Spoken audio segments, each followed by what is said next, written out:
Buenas noches. Buenas noches.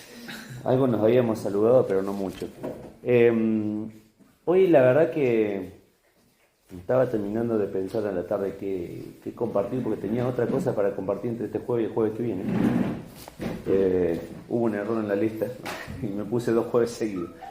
Pero hoy cuando llegaba la tarde, porque durante el día estaba pensando cuál era el propósito, ¿no?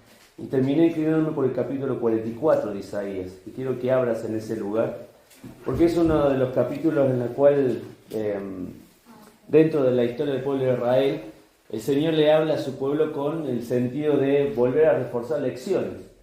Vieron que en la escuela nosotros cuando comenzamos la tarea siempre estamos en algún momento en el cual necesitamos reforzar otra vez lecciones. A veces nos toman un parcial, una evaluación, o nos toman un examen y no lo llegamos a pasar, y el maestro en su gracia, como le podemos decir nosotros desde el enfoque bíblico, nos da una oportunidad para que lo volvamos a hacer y lo volvamos a rendir. Y a veces se hace una vez, a veces se hace 2 veces, y a veces uno evalúa que no siempre todos comprenden de la misma manera, no siempre todos toman de la misma manera. Pero el pueblo de Israel sí tenía una intención firme de muchas veces no escuchar lo que Dios le estaba diciendo. Y en el capítulo 44, el Señor vuelve a reforzar 3 lecciones que quiero compartir con ustedes, que son las lecciones que justamente hablan de un Dios de propósito. Así lo produce en esta noche este pasaje, el Dios de propósitos. Y dice ahí cuando comienza el capítulo 44, dice: ahora pues, oye Jacob, siervo mío, y tú, Israel, a quien yo escogí. Así dice Jehová, hacedor tuyo, el que te formó desde el vientre, el cual te ayudará. No temas, siervo mío Jacob, y tú Jesurún, a quien yo escogí. Es interesante que el pueblo de Israel estaba en un proceso de disciplina por parte del Señor. Acompáñame el capítulo 40 para que lo puedas entender. Dice el capítulo 40, vamos a volver al 42, capítulo 40 y versículo 2. Dice allí en ese pasaje, versículo 1 y 2 para que lo podamos entender: consolaos, pueblo mío, dice vuestro Dios, hablad al corazón de Jerusalén y decidle, a voces, que su tiempo es ya cumplido y que su pecado es perdonado, que doble ha recibido de la mano de Jehová por todos sus pecados. O sea, había un proceso en el cual el pueblo de Israel no había pasado. Había un examen en que Dios había tomado en sus vidas y habían salido desfavorables, porque ese examen no lo habían aprobado. Dios tenía un propósito para ellos. Y la primera de las lecciones está en el versículo 1 y 2, porque el Señor vuelve a decirle su propósito.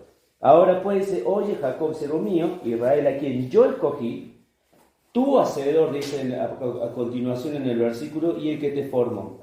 Las 3 palabras que están allí podríamos resumir en elección, en preparación y en servicio. Cuando uno ingresa al camino del Señor, el Señor nos escoge a través de Jesucristo. No es que, vuelvo a decir, tal vez esto lo dije el domingo, no es que el Señor escoge a algunos para salvación y a condenación, sino que Dios escoge al ser humano, a la humanidad, pero a través de Jesucristo. Envía a Jesucristo para que todo el mundo sepa que la única manera de relacionarse con Dios, el Padre, a través de Jesucristo. Por algo el Señor Jesús dijo: yo soy el camino, la verdad y la vida, y nadie va al Padre si no es por mí.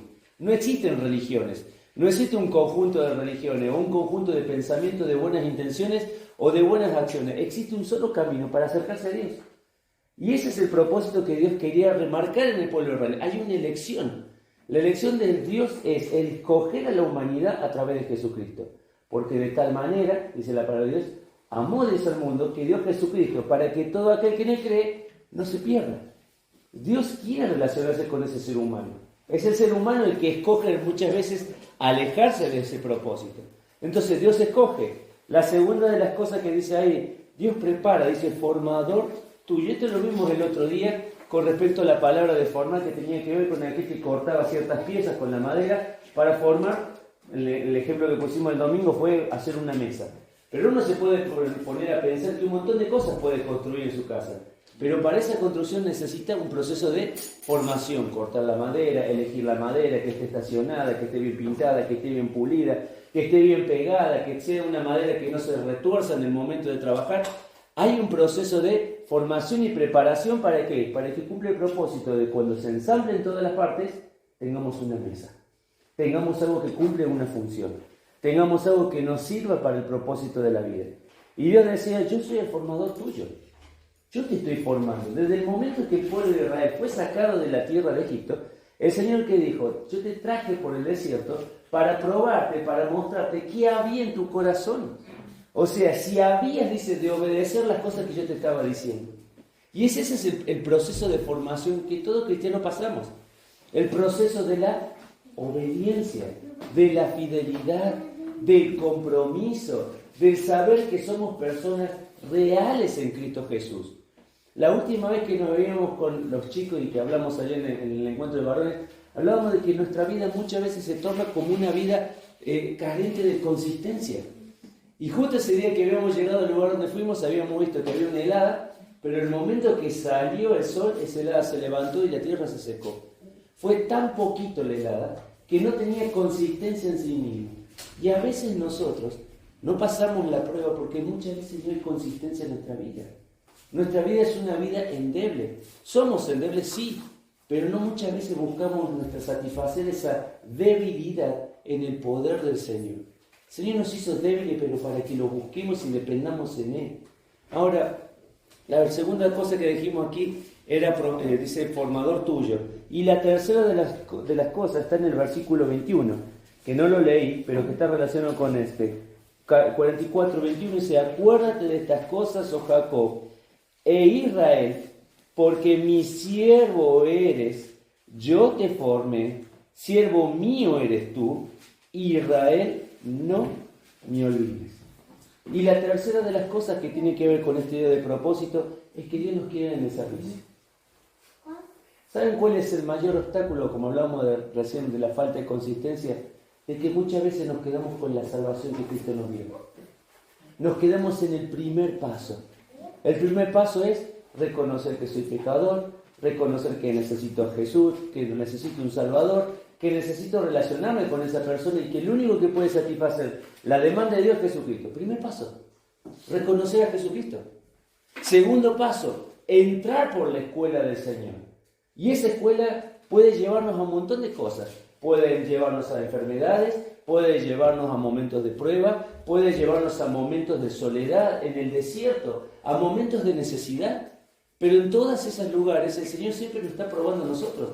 Santiago decía que somos probados con el fin de que pasemos la prueba, pero que no salgamos del momento de la prueba, sino que permanezcamos desde el momento que entramos para que la prueba tenga su propósito cumplido, que es formar el carácter del Señor en nosotros. Segundo paso. ¿Y el tercer paso? El tercer paso es servicio. Y Dios está formándonos porque quiere realmente utilizar nuestras vidas. Todos nosotros sabemos que debemos capacitarnos. Cuando queremos ejercer algún trabajo, docencia, quiero trabajar, en un banco, quiero trabajar como ingeniero, tenemos que pasar por un proceso de capacitación. Vamos a una escuela, estudiamos, rendimos parciales, presentamos trabajo práctico, rendimos lecciones orales, ¿con el fin de qué? De salir con una proyección en nuestra vida, con un título, con una función, con algo que pueda mantener mi vida. Ahora el Señor nos pasa en el mismo lugar, pero para que cumplamos ese propósito. Dios le decía por Israel, no te olvides de esto. El propósito final no son nuestras vidas, no son las cosas que podamos ganar, no son los títulos que podamos tener, es rendir nuestra vida al servir al Señor. El Señor Jesús le decía a sus discípulos, ¿de qué le vale al hombre ganar todo el mundo si pierde lo más importante? Que su alma esté rendida a ese Creador que lo forma. ¿Te das cuenta cómo el Señor nos está recordando que hay un propósito para nuestra vida? Debemos prepararnos, pero no con el solo hecho de decir, tengo conocimiento, sé más que aquel, sé menos que este. El propósito es servir al Señor. Es rendir nuestra vida, lo que hemos recibido, ponerlo a disposición. Un Dios de propósito. Un segundo punto, versículo 6. Dice ahí en el versículo 6, así dice Jehová, Rey de Israel. y tu Redentor, Jehová de los ejércitos. Yo soy el primero y yo soy el postrero, y fuera de mí no hay Dios. Te lo puedo decir de nuevo. Versículo 6. Así dice Jehová, el Rey de Israel, y su Redentor, Jehová de los ejércitos. Yo soy el primero, yo soy el postrero, y fuera de mí, dice, no hay Dios. ¿Sabe que la frase cuando dice no hay, en el original se traduce como no existe? Entonces, si uno lo traduce, dice, y fuera de mí no existe otro Dios. No existe nadie fuera del Señor. ¿No te suenan las palabras de Juan? Cuando dice, vosotros sois los pámpanos, yo soy la vid, y separado de mí, nada podéis hacer. Es decir, no existe nada que sostenga nuestra vida que no estar pegado con el Señor. Ahora dice acá, justamente, que les repite su dignidad. Había dos cosas que el Señor les quiere decir acá. Primera cosa, dice, yo soy el primero y el postrero. La palabra primero ahí significa primero en orden, en preeminencia, en lugar, en posición. Pero la palabra postrero tiene que ver con el último, aquel que se va al final de todos. Es como si diríamos aquel, el último que se va de este lugar cerrando la puerta y el primero que entra en abrir la puerta. Sin embargo, acá está hablando de posición y de dignidad. No significa que el primero que abre la puerta es mejor que todo el que está, los que están antes, y ni el que se va último es porque si se fue último es el mejor de todos, sino que está hablando de la eternidad del Señor. El pueblo de Israel se había olvidado de eso. Pensaba que era un solo Dios de momentos. Un momento sí, un momento no. Cuando las cosas me van bien, tal vez lo busque. Cuando las cosas me van mal, voy detrás del Señor. Vuelve a pasarme las cosas bien, me alejo del Señor. El pueblo de Israel hacía eso. Y el Señor estaba diciéndole al pueblo, yo soy un Dios eterno. Vuelve a repetir la lección. Hay no solo un propósito en Dios, sino que hay dignidad en nuestro Dios. Primero, que es un Dios eterno. Segunda de las cosas que lo dice allí en el versículo 7. ¿Y quién proclamará lo venidero, lo declarará y lo pondrá en orden delante de mí, como hago yo desde que establecí el pueblo antiguo, anunciándoles lo que viene y lo que está por venir? No temáis ni amedrentéis. ¿No te hice oír desde la antigüedad y te dije? Luego vosotros sois mis testigos. No hay Dios sino yo. No hay fuerte. No conozco a ninguno. La segunda de las cosas que el Señor les repite acá es su conocimiento. El Señor le está diciendo en el versículo 7, ¿quién proclamará los venideros? ¿Quién conoce el futuro? Solo Dios lo conoce. Las personas que están a nuestro alrededor agarran, miran el horóscopo, algo común. Otras personas consultan alquimia, otras personas se dedican a mirar los números, otras personas se dedican, y cada uno puede dar una postura, una forma de vida, una filosofía que los orienta a decir, bueno, el futuro va a ser así. Pero el único que sabe del futuro es Dios. Y Dios tiene que decir, no, es mi dignidad, no solamente porque soy eterno. La dignidad mía viene por el conocimiento que tengo. ¿De qué cosa? De las cosas que fueron desde el principio. Ahora, ¿cómo influye esto en mi vida? ¿A quién vamos en nuestra necesidad? ¿A quién vamos para resolver nuestros conflictos? ¿A quién vamos para buscar seguridad de ese futuro? Corremos a través del dinero, corremos a través de las cosas que necesitamos, podemos correr a través de carrera porque pensamos que nos va a dar seguridad, podemos correr por nuestra forma de razonar las cosas. El otro día hablaba con una persona que muchas veces le digo, cuando somos cristianos pensamos que nuestra forma de razonar nos va a llevar mejor delantera que confiando en lo que la palabra de Dios dice. Porque podemos hacer negocios, configurar una mente, podemos tener una mente rápida. ¿Cuántas personas conocemos que tienen una capacidad para responder, tienen una capacidad para expresarse, tienen una capacidad para decir cosas, pero solamente una capacidad que los ayuda para una vida transitoria? Ahora, podemos escoger nuestros razonamientos, podemos escoger nuestros sentimientos. ¿Cuántas personas muchas veces se apoyan en la parte sentimental? a la hora de corregir un hijo. Decirle, no, no le voy a, porque me duele castigarlo, porque me duele corregirlo. Podés pasar por sentimiento, pero la palabra de Dios dice, corrige a tu hijo y te dará descanso. La corrección es parte de lo que Dios dice. Podemos confrontar a nuestro hermano, o podemos decir, no tengo miedo de hacerlo. Me refugio en los sentimientos. Entonces, o nos refugiamos en la palabra de Dios, o nos refugiamos en lo que nosotros creemos, o en lo que nosotros sentimos. Y el Señor está diciendo, ¿quién va a poder poner todas las cosas en orden como yo las pongo delante de vosotros? ¿Se dan cuenta por qué la palabra del Señor tiene que ser lo que nos mueva a buscarlo cada día un poco más? Ahora, decía él que les repetía su propósito, elección, preparación y servicio, les repetía su dignidad. Pero ¿saben qué más le hacía mostrar Dios al pueblo de Israel? Lo encontramos en el versículo 18. Y les mostraba por qué no aprobaban la materia. ¿Sí? ¿Vieron cuando te sentás con el profe te dice, mirá, te equivocaste en esto, o no presentaste esto? Yo me acuerdo la única vez que me llevé una materia fue la materia de piano en la escuela. Pero era porque andaba en un momento muy, no me voy a excusar, pero andaba en el peor momento de mi vida con mis primos. Esto tapen en los dedos los chicos. Cuando ya no teníamos que ir a la escuela de música, no íbamos a la escuela de música. Entonces, vagábamos por otro lado. Y mi mamá, si hay algo que rescato de ella, es que no nos perdía pisada ninguna. Entonces siempre caía a la escuela y decía, ¿cómo va mi hijo? ¿Sí? Entonces siempre hacía esa pregunta. Y ese año me acuerdo que agarré y no estaba en los mejores momentos con mi primo, y llego a mi casa. ¿Y cuál fue la pregunta? ¿Cómo te fue? ¿No le hacemos esa pregunta a nuestros chicos cuando vienen a una actividad o cosas? ¿Cómo te fue? Re bien. ¿Y cómo vas con el piano? Pero bien, el profe dice que va bien. Qué casualidad es, porque yo fui hoy y no te vi. Y encima me dijeron que hacía tiempo que no estaba yendo. Bueno. Entonces, ese día, como en los viejos tiempos, o J de por medio, o a veces, en el caso nuestro, era cinto y bajo la ducha a veces, ¿viste? Cosa que no te olvidara de ese día.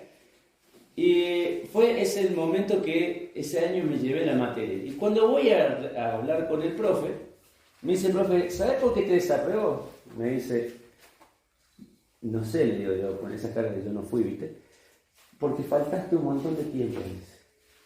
Y no estuviste viniendo como correspondía, dice. Entonces, porque faltaste, dice, no vas a aprobar y te voy a mandar a marzo.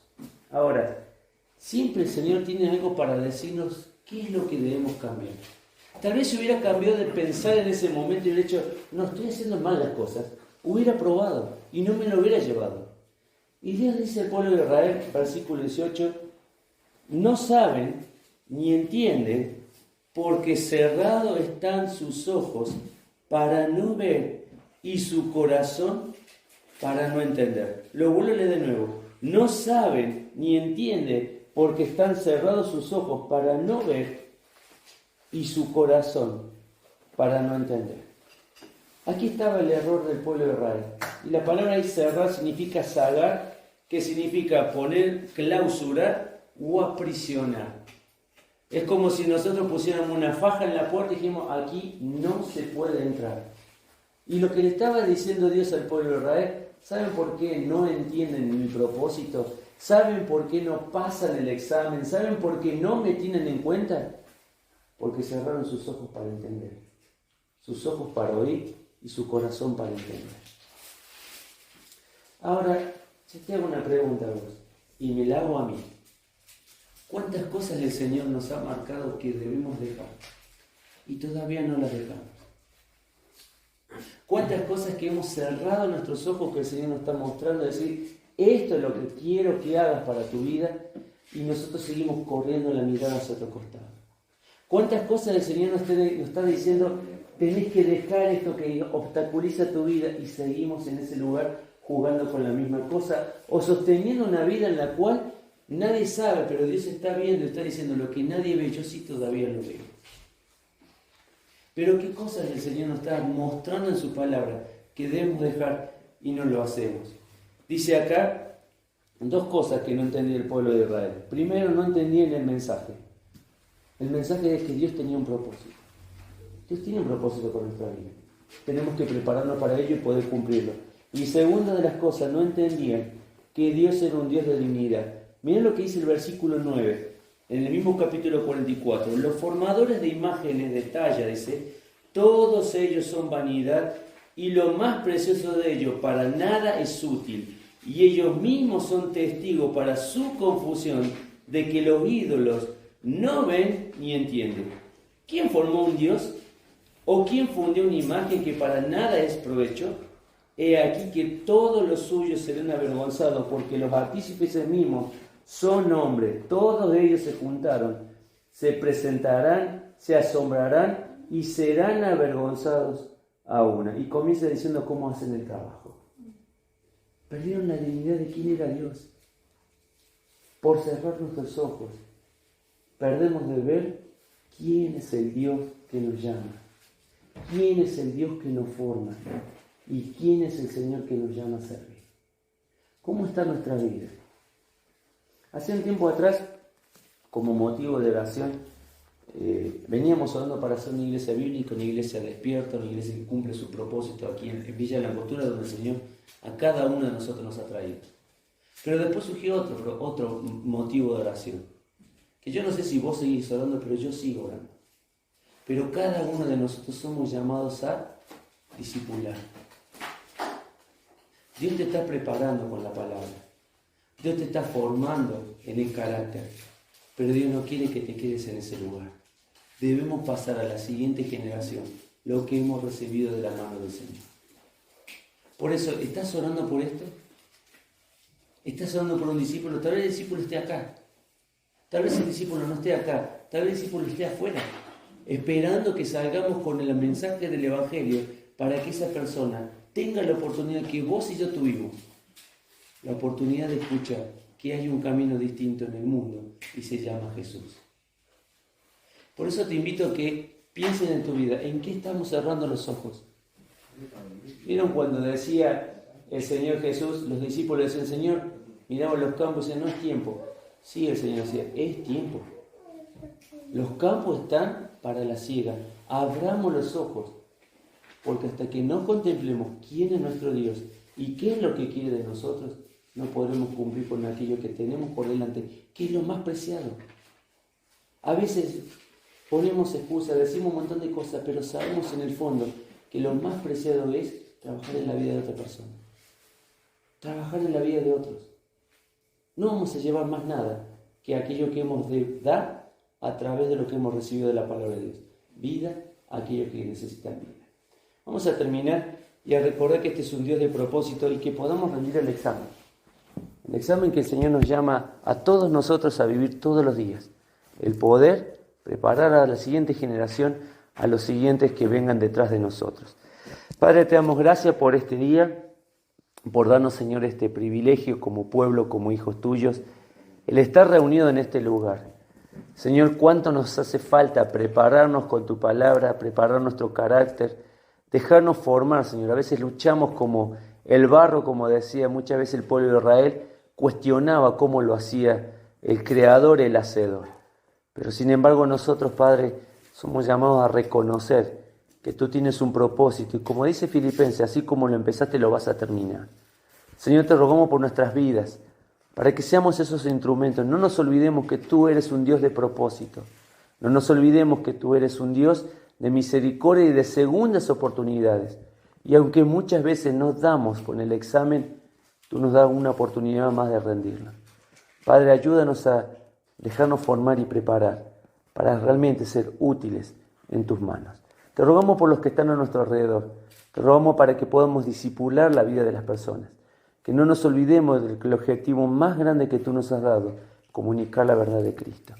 Bendice nuestra vida, nuestros corazones, aquellas cosas que hoy pusimos en tu presencia, Señor, que están pasando necesidades, que están sufriendo, Señor, y que están siendo tocados por tu mano. Que tú puedas obrar en cada uno de nosotros para la gloria de tu nombre. Dejamos esta noche en tus manos agradecidos. Te rogamos por las actividades de este fin de semana y las dejamos en tus manos, Padre. En el nombre de Cristo Jesús. Amén, Señor.